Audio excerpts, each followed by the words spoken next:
Hey guys, Professor Bill, Comic Book University, and we're going to review Batman number 11, or as I like to call it, Catwoman number 11. Because in reality, Batman is in this about, maybe 4 times, and I'm actually including the cover. That's obviously exaggeration, but this is really a Catwoman book.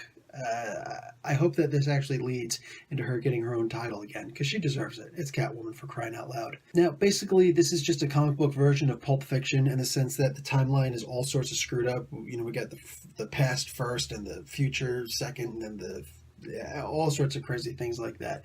So it might be a little bit hard to understand. We start with Batman chasing after Catwoman, and she just got finished killing not too long ago, whatever. I think that the number was 237 people, something to that effect. Anyway, she just committed mass murder. He basically recruits her into his version of the Suicide Squad. And yes, that this, is part 3 of I Am Suicide.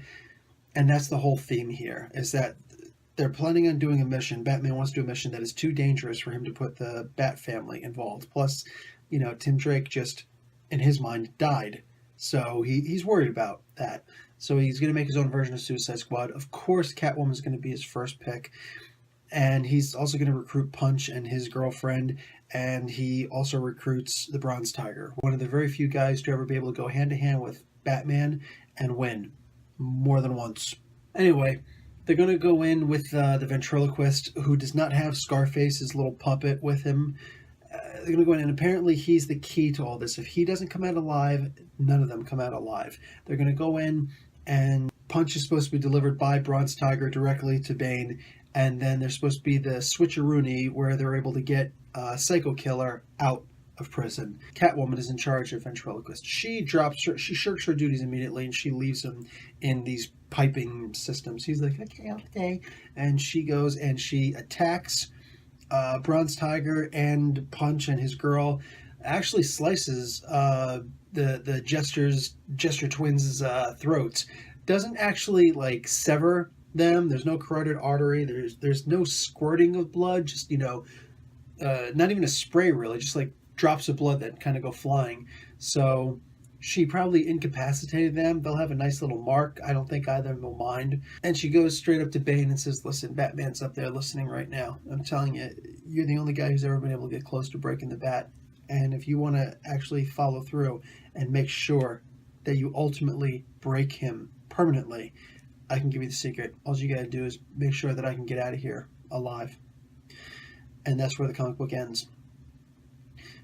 Guys, this comic is standalone, a horrible comic. It is part of a series, though. So if you're reading the whole series, it's one of those things where you might be confused. It is, look, I've read all 3 of them up to now. It is confusing. But some of the better stories, like Death of the Family, not Death in the Family, Death of the Family, was confusing. Even Court of Owls, right before that, was confusing until the final issue came out, and then things started to, you got all the pieces to the puzzle, and it made sense. With this playing the way that it does, it's going to be the exact same thing. So, by itself, don't buy this book by itself. But if you're able to get your hands on the whole series, absolutely buy it. For that reason alone, and added, coupled with the idea that for part 3, for part 3 to be the setup, no. Part 1, or at the very least part 2, should be the setup. You don't get 3 issues in and suddenly do a setup. So because of that, because this whole comic is a setup, it's a very short comic, and nothing really happens inside except setting up for the next comic.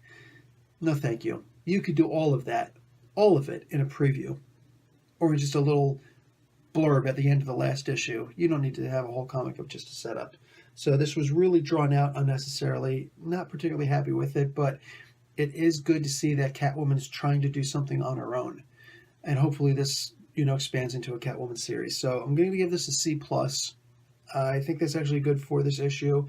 Especially, that has to be in a series. If this was the issue by itself, not including the whole series, no, the grade would be lower. But anyway, guys, Professor Bill, Comic Book University. Class dismissed.